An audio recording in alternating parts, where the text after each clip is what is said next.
Hey guys, welcome back to another episode of Most Milk Corner. So guys, এয়া দেখিছে নহয় মাছ ভাঙন মাছ হয় লগতে এটা চেনি পুঠিও আছে আৰু মিৰিকা পোৱালিও আছে আজি এই মাছখিনি ধুনীয়াকৈ সাফা কৰি মেলি ললো নিমখ হালধি সানি পেলাই মেৰিনেট কৰি থৈছো আজি এই মাছৰ এটা বহুত সুস্বাদৰ হেলদি ৰেচিপি বনিব হেতু হৈছে নৰসিংহ ভেদাইলতা আৰু মান ধনিয়াৰ মাছৰ জুল এটো বহুত টেষ্টি হয় আৰু আজি ৰেচিপিটো বনাব মায়ে তাৰ কাৰণে এয়া মায়ে মই পিছফালে গৈ পেলাই আমাৰ নৰসিংহ গছজোপাৰ পৰা কোমল চাই পেলাই নৰসিংহৰ পাত ছিঙি লৈছো এই সময় যেহেতু নৰসিংহৰ পাত বেছি নালাগে because autumn season is going on so চাই মেলি অলপমান ছিঙা হ'ল এতিয়া অলপ চাই মান ধনিয়াও ছিঙিছে মায়ে এতিয়া আমি যাও ভেদাইলতা পাত ছিঙিবলৈ আমাৰ বাৰীৰে পিছফালে ভেদাইলতাৰ গছো আছে ইয়া ইফালে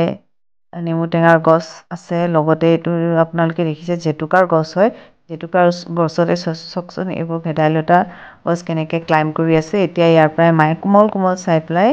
পাতবোৰ ছিঙিছে ইয়া ভেদাইলতা ইয়াৰ গোন্ধটো আপোনালোকে গমেই পায় কেনে গোন্ধায় এয়া চব এজোপা বৰ ডাঙৰকৈ লাগি আছে ভেদাইলতা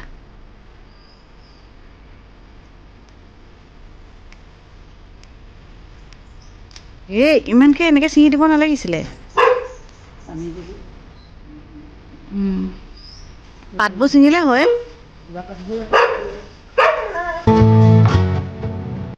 সেয়া আমাৰ ভেদাইলতা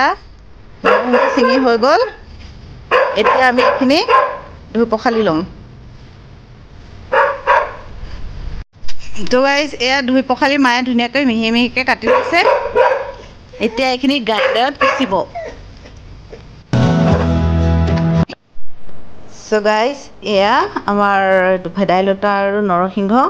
এইখিনি মই এতিয়া মাক গ্ৰাইণ্ড কৰি দিম তাৰ কাৰণে মই ধুনীয়াকৈ এইখিনি মিক্সি জাৰত ভৰাই লৈছো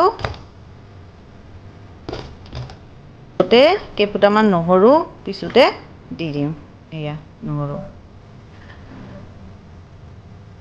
নহৰু দিলো এতিয়া এইখিনি ধুনীয়াকৈ মই গ্ৰাইণ্ড কৰি লওঁ নৰসিংহ আৰু ভেদাইলতাৰ পেষ্ট কৰি ললো গ্ৰাইণ্ডাৰত এতিয়া মই মাছখিনি ফ্ৰাই কৰি দিছো এইখিনি মাছখিনি ধুনীয়াকৈ তেলত হাফ ফ্ৰাই কৰি লম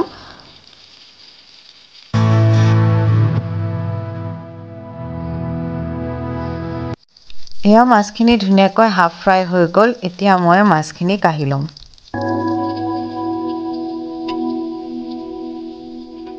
এয়া গোটেই মাছখিনি হাফ ফ্ৰাই কৰি ললো এতিয়া মায়ে আঞ্জাখন ৰেডি কৰিব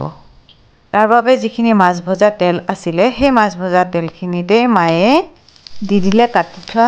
পিয়াজ মিহি মিহিকৈ এতিয়া পিয়াজখিনি অকণমান ৰঙচুৱা হোৱালৈকে ভাজি লৈছে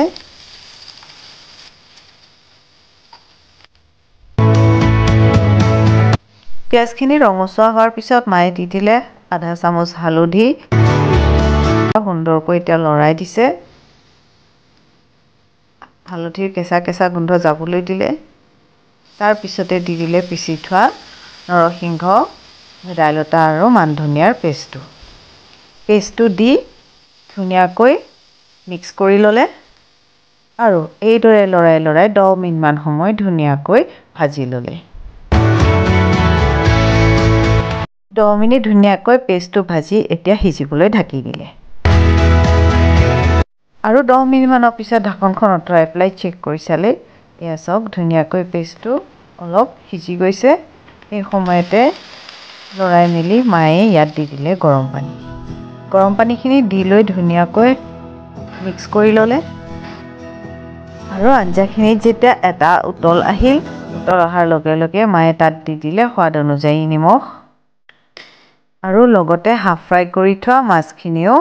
জুলখনত দি দিলে মাছখিনি দি লৈ লাহেকৈ অলপ লৰাই দি ঢাকনখন দি দিলে 10 মিনিটমান সময় সিজিবলৈ দি ঢাকনখন আঁতৰাই পেলাই এবাৰ চেক কৰি চালে in the mean time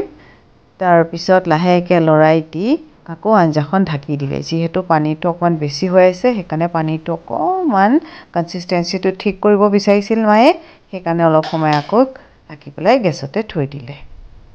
after next 10 minutes মায়ে সাপৰখন আঁতৰাই পেলাই চালে এয়া গ্ৰেভিটো ঠিক হৈ পৰিছে এই সময়তে মায়ে ওপৰেদি দি দিছে কাটি থোৱা ধনিয়াখিনি তাৰপিছতে ধনিয়াখিনি দি লৈ অলপ লৰাই দিলে লাহেকৈ যিহেতু বেছিকৈ লৰাব নোৱাৰি মাছখিনি ভাগি যাব পাৰে এইদৰে লৰাই মেলি ৰেডি হৈ গ'ল আমাৰ ডিছটো এতিয়া গেছটো কৰি দিছে মায়ে অফ সো গাইজ আমাৰ হাতৰ হেলথি একদম ডিলিচিয়াছ ভেদাইলতা আৰু নৰসিংহৰ ৰেচিপি ৰেডি আশা কৰিছোঁ গাইজ আপোনালোকে ৰেচিপিটো চাই ভাল পাইছে যদি লাইক কমেণ্ট শ্বেয়াৰ কৰি দিব আৰু লগতে চেনেলটো ছাবস্ক্ৰাইব কৰি দিব